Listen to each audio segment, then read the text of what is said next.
As you know, SIP messages are plain text, meaning that if we were to capture a SIP packet travelling over the network, without any problem at all, we could read the whole content of the message.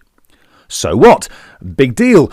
Do we really care if someone discovers what codecs I have or who I'm dialing? Well, actually we may care very much. SIP messages sometimes carry sensitive information in SIP headers or in the payload, information we don't want others to have. More frequently, perhaps, SIP messages carry important authentication data that, in the wrong hands, could be used to impersonate someone, perhaps to hijack calls or get access to services or data they shouldn't have.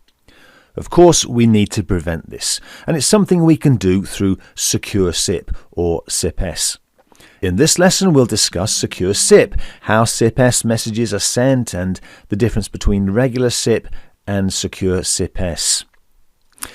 Now, imagine Alice wants to call Dave without her messages being maliciously intercepted.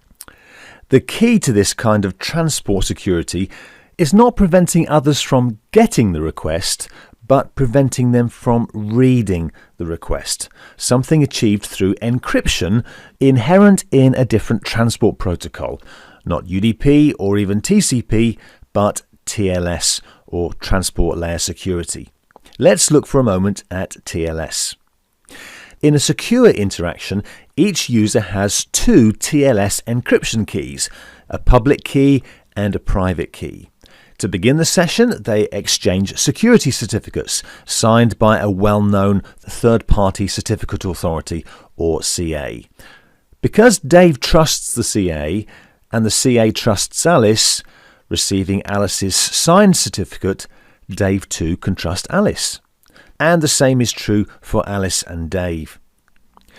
In exchanging certificates, they also agree a cipher suite.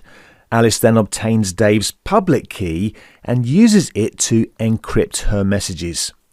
Dave in turn uses his private key to decipher those messages back into plain text that he can now parse and act on. That way, if a message is intercepted along the way, it doesn't matter. Without Dave's private key, the pair to the public key the message was encrypted with, it cannot be read. In summary then, SIP messages can be sent securely using TLS, that's Transport Layer Security. Messages are encrypted by the upstream entity using the downstream entity's public key and deciphered by the downstream entity using the downstream entity's private key. Encrypted messages can only be deciphered with the downstream entity's private key, something which is never shared. Public keys, on the other hand, are shared after exchange of certificates that certify identity.